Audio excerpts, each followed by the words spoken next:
Hello, American Patriots. Douglas Ducote here.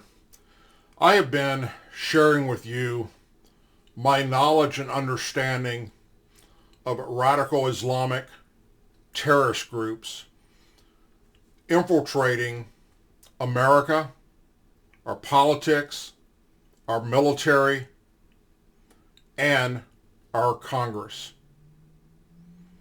I want to share with you real quick a message from the Department of Defense that as a military veteran, I take offense to. And I'm sure that many true American patriots will as well.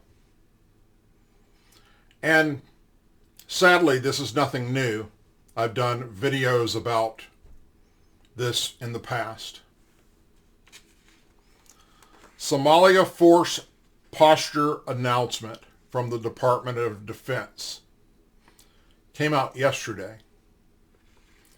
The President of the United States has ordered the Department of Defense and the United States Africa Command to reposition the majority of personnel and assets out of Somalia by early 2021. The U.S. is not withdrawing or disengaging from Africa. We remain committed to our African partners and endure support through a whole-of-government approach. While a change in force posture, this action is not a change in U.S. policy. We will continue to degrade violent extremist organizations that could threaten our homeland while ensuring we maintain our strategic advantage in great power competition. As a result of this decision, some forces may be reassigned outside of East Africa. However, the remaining forces will be repositioned from Somalia into neighboring countries in order to allow cross-border operations by both U.S. and partner forces to maintain pressure against violent extremist organizations operating in Somalia. And here's the big one. The U.S. will retain the capability to conduct targeted counterterrorism operations in Somalia and collective early warnings and indicators regarding threats to the homeland. Now, some of you may be wondering, Doug, what does this have to do with anything? Especially considering everything else that's going on in the world right now. Between COVID, our elections, Antifa, BLM, you name it. Things are a mess. But before COVID, before BLM, before Antifa, before this current election, before any of that, I was bringing you videos about the exact same thing that the Department of Defense just sent out and that they're not doing. I'll repeat that. The U.S. will retain the capability to conduct targeted counterterrorism operations in Somalia and collect early warnings and indicators regarding threats to the homeland. Well, if that's the case, let's talk about what I've done so many videos in the past. Alihan Omar, elected Congresswoman, United States Representative from Minnesota. Born October 4th, 1982 in Mogadisha, Somalia. She and her family fled Somalia to escape the war and spent 4 years in a Dadaab refugee camp in Kenya, near the Somali border. Omar's family secured asylum in the U.S. and arrived in New York in 1995 when she was 13. Omar became a U.S. citizen in 2000 when she was just 17 years old. Her congressional assignments: Committee on the Budget, Committee on Education and Labor, United States House Education Subcommittee on Higher Education and Workplace Investment, United States House Education Subcommittee on Workplace Protections, Committee on Foreign Affairs, United States House Foreign Affairs Subcommittee on Africa, Global Health, Global Human Rights and International Organizations, United States House Foreign Affairs Subcommittee and Oversight and Investigations. Her caucuses: the Congressional Progressive Caucus. It is a congressional caucus affiliated with the Democrat Party and represents the most left-leaning progressive faction of the Democrat Party. It was founded in 1991 and has generally grown since then. Midway through the 116th United States Congress, the CPC, the Congressional Progressive Caucus, had 97 members, making it the second largest ideology caucus in the Democrat Party and the third largest ideology caucus overall. Basically, in my personal opinion, it supports radical socialism, aka also communism. It is my belief that if these following people were alive today, they would like to shake her hand. People such as Karl Marx, Vladimir Lenin, Joseph Stalin, Mao Zedong, Ho Chi Minh, King John, Fidel Castro, Osama bin Laden, Adolf Hitler, Saddam Hussein, Omar Mohammed, Mussolini, and Pol Pot, just to name a few. And what makes me feel so strong about that? From her own mouth and her fingers via Twitter, Ilhan Omar's own mouth. Look it up. Don't take my word for it. It's all over the internet for you to see, whether it's on YouTube or any other of the places, social media.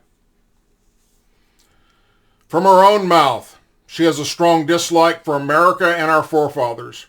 Anyone that considers themselves a patriot, the white race, the United States Constitution, our military, our veterans, our law enforcement officers, Israel, and the Jewish people. She is on record referring to the Battle of Mogadisha in October of '93 as an American terrorist attack against her countrymen. And this is after becoming a sitting member of Congress. For those of you that are familiar, and I suggest that you look it up, and or watch the movie Black Hawk Down, because that's what we're talking about here. The Battle of Mogadisha, also known as the Black Hawk Down incident, was part of Operation Gothic Serpent. It was part of the broader Somali civil war, which had intensified in 1991 and threatened Phantom. The UN had become engaged to provide food aid, but eventually shifted their mission to establish a democracy and restore some type of a secure government from warlords that had taken over and were destroying the people of the country. In the process of that UN-approved mission, they shot down 2 American Black Hawk helicopters. 19 U.S. military members were killed. 73 were wounded for life. 1 became a POW. And the dead body of an American Black Hawk pilot was dragged through the streets with no clothes to cheering crowds. And I will repeat, Congresswoman Ilhan Omar refers to them as the real terrorist. So let's go back again to the statement from the Department of Defense. As a result, some forces may be reassigned, but we will continue to partner with other forces to maintain pressure against violent extremist organizations.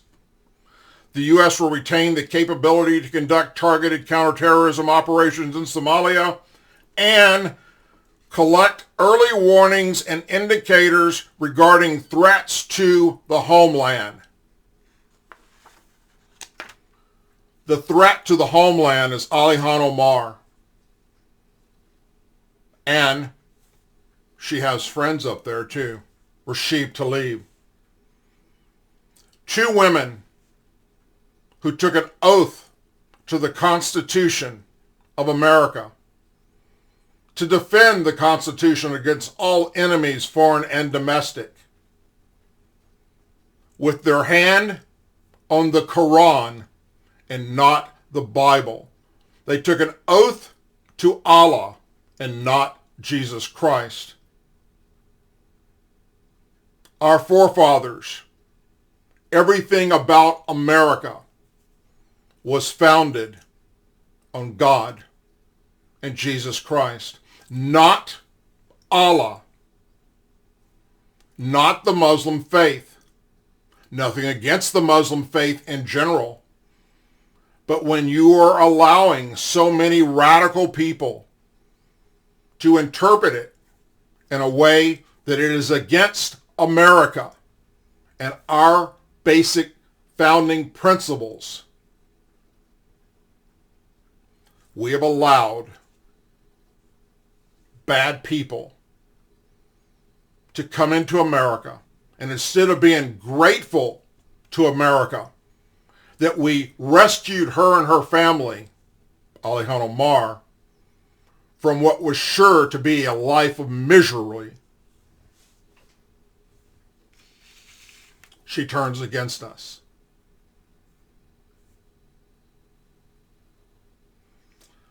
Dear Pentagon, in your own words, you're looking for threats against the homeland. Listen to Alihan Omar's own words. Read her tweets and take action. As always, please say a prayer for our men and women serving in the United States military, our veterans, our law enforcement officers, our first responders, their families, our Angel families, our Blue and Gold Star families, our president, and our country. This is a sad day in America. To know that we have allowed so many things